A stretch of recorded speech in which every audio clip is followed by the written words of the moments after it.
আসসালামু আলাইকুম রহমতুল্লাহি ওবরাকাতুহু। বন্ধুরা, আপনারা সবাই কেমন আছেন? আশা করি সবাই খুব ভালো আছেন। বন্ধুরা, আপনারা কি জানেন সূরা কাফিরুন তেলাওয়াত করার ফজিলত কি?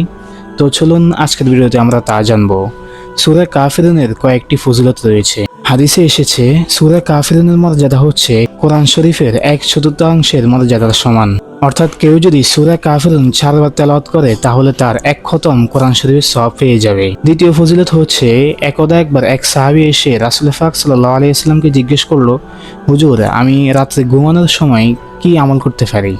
তখন রাসূল পাক সাল্লাল্লাহু আলাইহি ওয়াসাল্লাম তাকে বলল, তুমি সূরা কাফিরুন তেলাওয়াত করে ঘুমায়ো, কারণ সূরা কাফিরুন তেলাওয়াত করলে শিরক থেকে বাঁচা যায়। সুবহানাল্লাহ।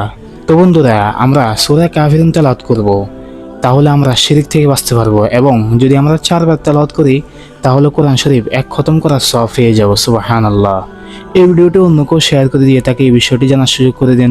আর এমন ইসলামিক ভিডিও পেতে আমাদের চ্যানেলটিকে সাবস্ক্রাইব করে রাখুন। তো দেখাবো অন্য কোনো ভিডিওতে। আল্লাহ হাফিজ। আসসালামু আলাইকুম রহমতুল্লাহ।